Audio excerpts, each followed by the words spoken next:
bienvenidos una vez más a Samcast by Night. Un placer volver aquí, volver a veros. ¿Qué tal estáis? Mirad, hoy os voy a hablar de lo que llaman la ley de atracción. Ha salido el libro, luego han hecho la peli, luego han hecho 1001 podcast, luego ha habido de todo y se ha hablado de esta cosa de 1000 formas. También las personas que han participado a la película, pues son personas que pueden hablar de cambios radicales en su vida a partir de lo que vienen a ser fundamentalmente creencias. ¿Por qué digo creencias? Porque al final todo lo que estudiamos o todo lo que nos enseñan acaba siendo algo en lo que creemos o no creemos. Lo que nosotros creemos crea nuestra realidad. Esto es un poco lo que enseña Joe Dispenza. Es un doctor que tuvo un accidente, bueno, un doctor y un deportivo, que tuvo un accidente con la bicicleta, un accidente ciclístico, en el que le atropelló un camión mientras estaba haciendo una competición de bicicleta. Le atropelló un camión, le rompió la columna y le dijeron que se iba a quedar en silla de ruedas para toda la vida. Y claro, esto no te deja indiferente, no deja indiferente a nadie. No contento, pidió 5 o 6 opiniones médicas y todos le dijeron lo mismo, que se tenía que resignar a quedarse en una silla de ruedas para toda la vida, que se podían intentar hacer intervenciones, pero que habrían sido más bien para recuperar quizás la sensibilidad. Jamás ninguno le dijo que podría volver a andar. Bueno, ya os digo que Joe Dispenza ahora mismo no solo anda, corre, hace deporte y todo, pero lo más fuerte y lo más chocante es cómo se curó. Pues se convenció de que si nosotros somos lo que creamos nuestra realidad, entonces debía ser posible también crear la realidad en la que el cuerpo sana de cualquier cosa. Y claro, eso no es algo fácil de creer, sobre todo cuando estás tirado en una cama sin poderte mover, con la columna rota, con todo el mundo que te dice que te vas a quedar en una silla de ruedas. Y claro, yo imagino que se necesita una claridad mental y un esfuerzo mental para poder ya solamente llegar a pensar que vas a estar bien. Es que tu cuerpo no responde. Estás tirado en una cama, seguramente con dolores o con fármacos para controlar el dolor, y lo que haces es tener que convencerte de que de algún modo te estás curando. Él mismo lo cuenta, que no ha sido fácil y no ha sido desde el primer día y no ha sido cambiar y entonces ya está, ya estoy fantástico, me lo creo y todo va bien. No, lo bueno de estar tirado 24 horas de 24 en una cama es que no te queda otra cosa que pensar. Y claro, cuando llegas a estar solo y pensando durante minutos, que luego se hacen horas, que luego se hacen días y luego se hacen semanas, el cerebro empieza a pensar de otra forma, evidentemente. Puede volverte loco si no tienes el control de tus pensamientos, si no eres capaz de mirar tus pensamientos, que es como lo dicen hoy en día, como se cuenta. Si, por otra parte, eres capaz, puedes intentar reconducir tus pensamientos hacia el camino de la sanación. Y esto fue lo que hizo Joe Dispenza. Se convenció, empezó a visualizar su columna reconstruyéndose y poco a poco, pero rápidamente, porque me parece, si no recuerdo mal, 6 semanas después, o 12 semanas después, vamos, que en un par de meses o 3, estaba andando el hombre. Y no se lo creía a nadie, claro. Eso, los científicos y los médicos jamás hablarán de milagros. Ellos prefieren hablar de inexplicable. A mí me gusta hablar como habla Joe Dispenza. Es natural. Somos seres humanos y tenemos estas facultades. Y es solo cuestión de entender, recordar que las tenemos, practicar cómo usarlas y volver a ser los seres poderosos que éramos antes de que nos enseñaran que no lo somos. Esto con lo que se refiere a Joe Dispenza. Claramente después de esta experiencia de curarse, empezó a interesarse muchísimo más y a querer estudiar para entender cómo funciona el cerebro, las energías, qué es la mente, que si hay una conciencia que está dentro de la mente, dentro del cerebro, fuera del cuerpo. Quiso entender. Se empezó a interesar de neurociencias, se empezó a interesar de todo. Se interesó de todo lo que tenía que ver con la energía y con el ser humano. Y claro, cuando te empiezas a interesar, encuentras cosas que no están en las universidades comunes, que no están en los libros de Mickey Mouse, que no están en los libros de la escuela.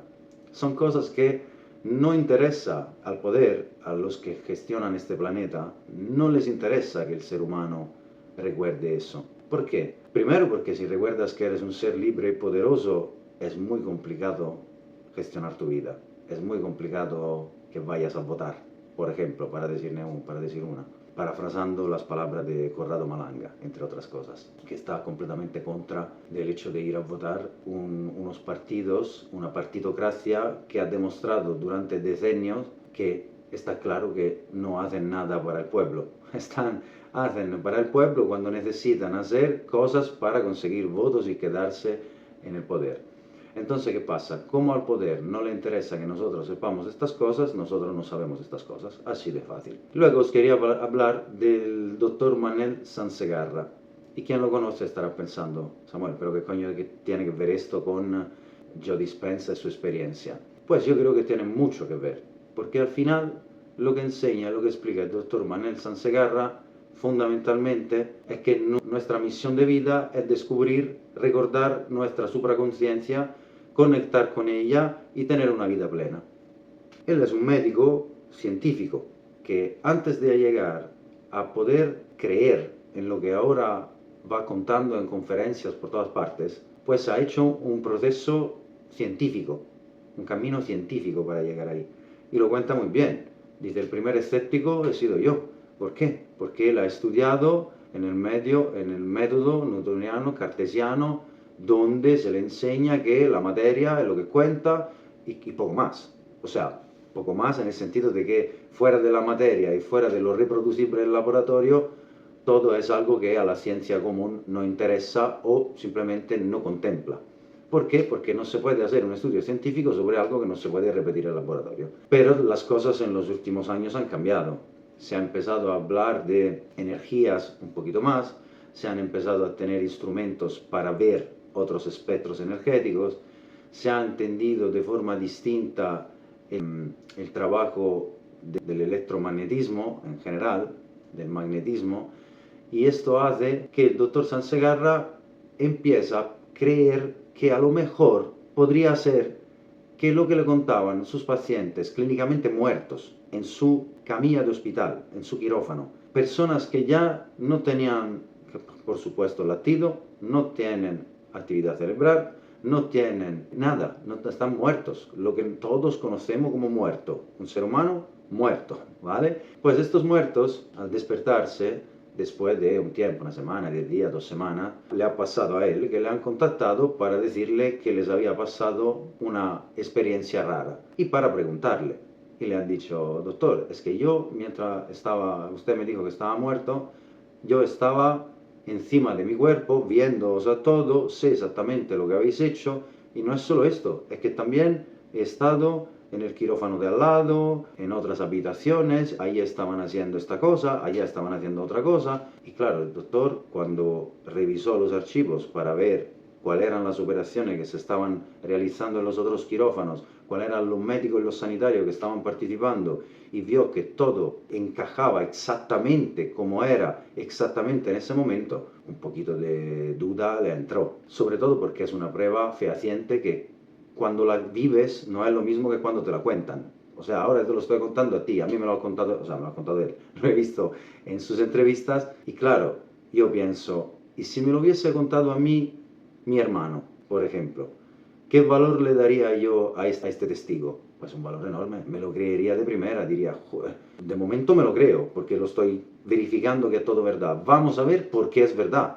Y entonces lo que hizo el doctor Manel fue ir a otros médicos especialistas en otros sectores para que le ayudasen a entender si lo que habían visto estas personas, esta persona en concreto en ese momento, era algo de alucinaciones, por ejemplo, eran alucinaciones que por algún motivo coincidían con la realidad.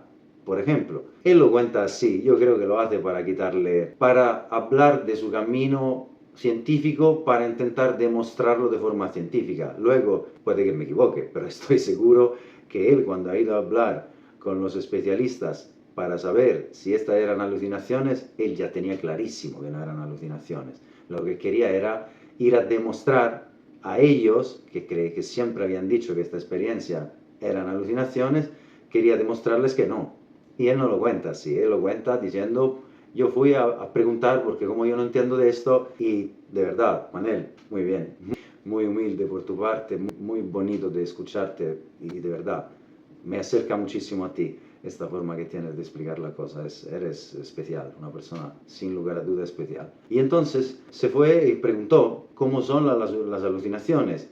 Y para hacerlo rápido, vieron que claramente una alucinación no tiene nada que ver con las experiencias que estaba teniendo esta gente, porque en las alucinaciones no tienen ni pie ni cabeza lo que cuentan, no tienen un sentido lógico, son todas distintas una de otra, es decir, tienen mil factores que no son ninguno aplicables a las ECM, a las experiencias cercanas a la muerte que estaba investigando el doctor Manel. Y entonces él, ¿qué hizo? No se fue solo allí, fue a muchos especialistas para intentar encontrar la forma de poder explicar que esta cosa es real. Y se topó con millares y millares y millares de casos estudiados científicamente como lo quería hacer él, donde ya se han demostrado las cosas.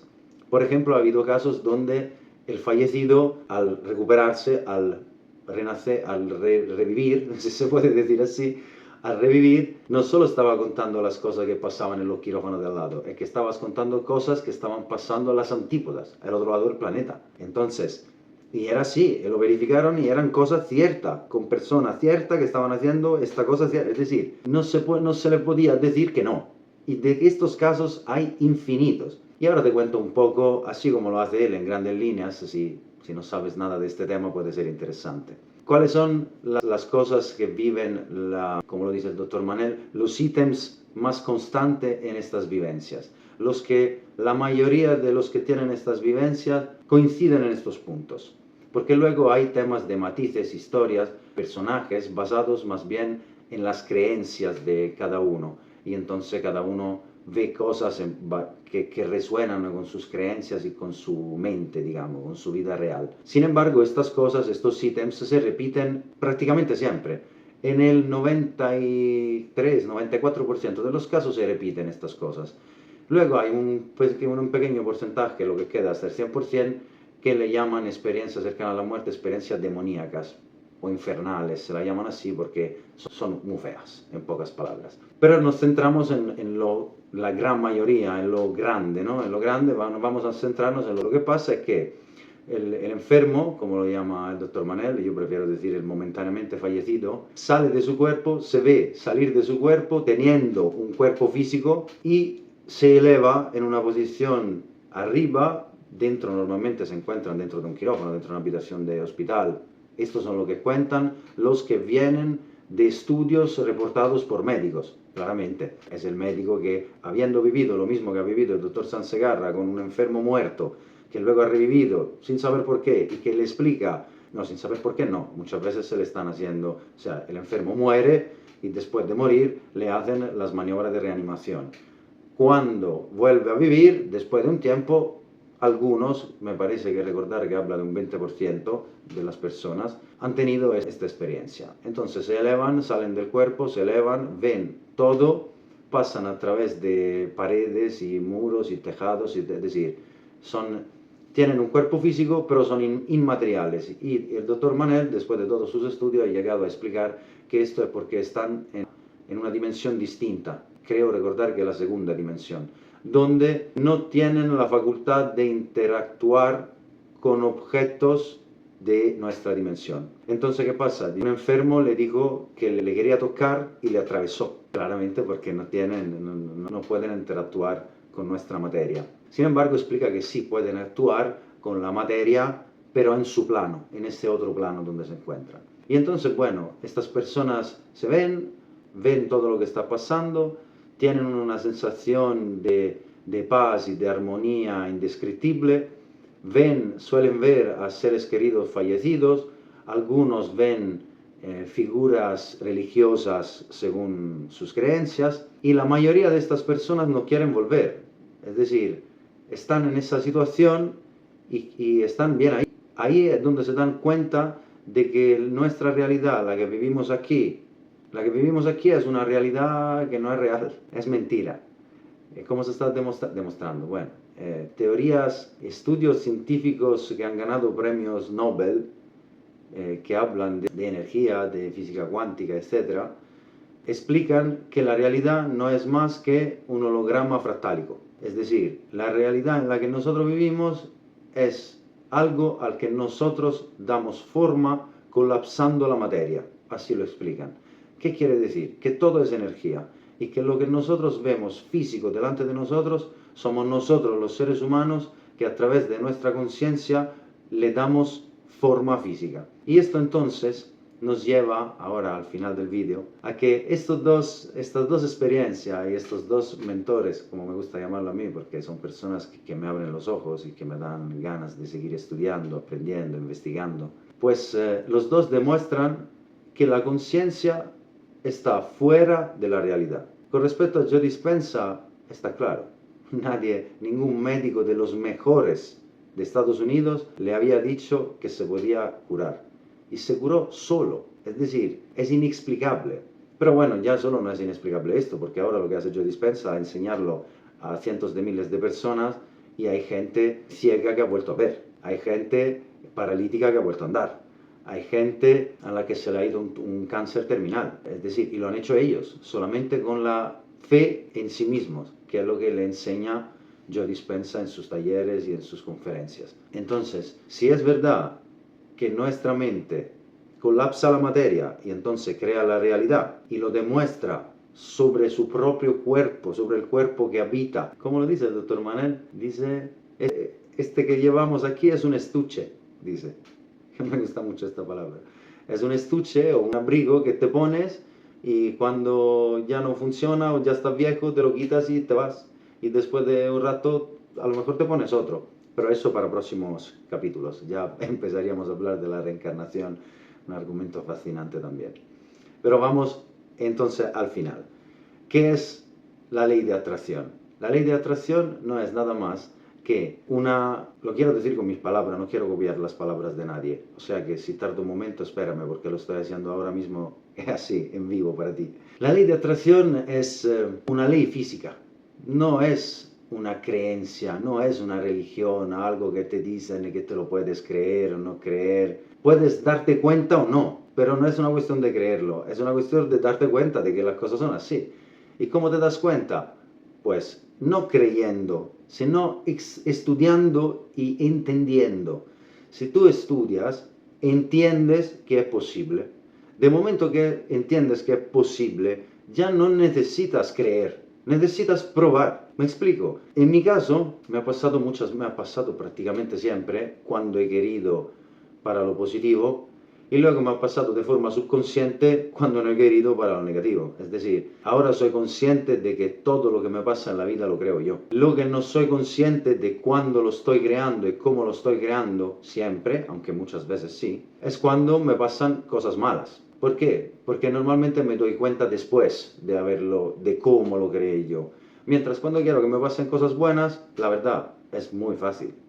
Cuando empiezas a entender cómo funciona este poder, es muy fácil. Lo que pasa es que lo que me está pasando a mí personalmente, cuando vivo experiencias negativas, es que me está costando, todavía me cuesta, estoy en proceso de pulir estos flecos, estos temas. Me está costando porque justamente al entender, primero, cada vez que me pasa algo negativo, el primer culpable me siento yo. Entonces primero tengo que lidiar con el sentido de culpabilidad, que es otra cosa que hablaremos en otro capítulo también. Entonces, una vez que he lidiado con el sentido de culpabilidad, que ya lo hago muy rápido, necesito empezar a entender cuáles han sido los pensamientos, las sensaciones y los sentimientos elevados que han creado esta realidad que se me está manifestando. Al hacer esto, noto los errores, noto las malas sensaciones y noto y recuerdo que las he estado arrastrando durante un tiempo, que pueden ser minutos, pero con un dolor muy fuerte, o un día entero con algo no tan fuerte, pero que le estás dando vuelta en tu cabeza todo el día, pues eso exactamente es lo que manifiesta realidades que tú no quieres. No quiero decir negativas, porque al final eso también entra en la dualidad. Creo que esta realidad es holográfica, sé que todo es energía, y si todo es energía, yo mismo soy energía, mis pensamientos son energía, todo es energía, entonces digamos que todo pierde de valor físico, pero finalmente aquí la experiencia que estamos haciendo es justamente la física. Y la experiencia física es lo que estamos haciendo. Y siendo consciente del hecho de que la podemos manipular, digamos, o darnos cuenta de hacia dónde vamos, mejor dicho, según mi opinión, pues somos simplemente conscientes, tomamos cada vez más conciencia del poder que tenemos, que sea esto positivo o negativo, ¿vale? Y entonces, consejo que os puedo dar: intentar mirar vuestros pensamientos, intenta mirar tus pensamientos, no dejes que pasen así en piloto automático. Intenta a veces parar y decir, a ver, ¿qué estoy pensando? ¿Por qué estoy pensando esto? ¿Dónde me lleva este pensamiento? ¿Cómo me estoy sintiendo mientras pienso esto? Ya solo el hecho de hacer esto un par de veces al día durante 2 minutos, 5 minutos, ya solo hacer esto te cambia la vida en un modo increíble. Son skills hiperpoderosas, ¿vale? Otra cosa súper importante, nunca te levantes de la cama antes de sentirte bien, relajado y tener un propósito claro. Esto todos los días. Y te habla uno que se esfuerza para hacerlo todos los días. Hay veces que ha estado sonando, he hecho tarde con mi Samcast by Night, he ido a dormir tarde, el despertador suena o vibra, porque no me gusta que suene, lo dejo en vibración, no lo oigo y me despierto un poco más tarde a una hora que yo considero tarde. No tengo nunca cosas que hacer muy pronto por la mañana, pero me gusta despertarme pronto. Cuando me despierto fuera de estos horarios, el primer instinto es levantarme, natural, instintivo. ¿Por qué? Porque mi cerebro me dice, ya es tarde, va, ya, levántate. No, y entonces me obligo a no levantarme. No te levantes. ¿Por qué? Porque no es lo más importante levantarte a la hora que has dicho. Lo más importante es levantarte bien, levantarte convencido, fuerte, cargado, con una intención clara en la mente y con una visión clara de lo que te va a pasar a lo largo de este día, de cómo te vas a sentir bien viviendo qué cosas. Luego, claramente, mientras vives el día, no todo encaja con lo que tú has estado pensando. Sin embargo, después de un tiempo de hacer esto, te enteras de que o no están pasando cosas que tú consideras negativas, o están pasando cosas que tú puedes considerar negativas, pero que ya no te afectan. Y eso es un cambio radical. Yo he vivido de este modo mucho tiempo. Luego he caído en una situación muy difícil para mí. No he sido capaz o no he querido enfrentarme a esta situación con este mapa mental del territorio. Y entonces, bueno, he estado mal, he vivido el dolor hasta el fondo. Y ahí puedo decir también que eso también es maravilloso. La vida es maravillosa, gente. Es precioso estar aquí. Y cuando sufres, está tocando con mano la ley de atracción. En ese momento es cuando tienes la más grande oportunidad de darte cuenta de cómo has creado tú ese momento. Y del momento que te sientes creador de esa situación y consigues superar la culpabilidad, eso se hace maravilloso. Se hace maravilloso porque lo ves fuera de la dualidad. No estás fijándote en el hecho de que has hecho algo que te ha llevado, o has pensado, o has sentido algo que te ha llevado a vivir una situación incómoda o difícil. No, te estás dando cuenta del poder que tienes. Me explico. No lo veas cuando estés mal, cuando estés pasando un momento de mierda de verdad. No lo veas como una catástrofe. Cógelo como la oportunidad de descubrir cómo lo has creado. Porque cuando te des cuenta de cómo creas tu mierda en la vida, te das cuenta de que tienes el poder de crear todo lo que tú quieres. Espero que te haya ayudado algo, que esta información te haya aportado algo y que te haya un poquito abierto los ojos a, bueno, la curiosidad de investigar y descubrir algo más. Chao, hasta el próximo capítulo de Samcast by Night.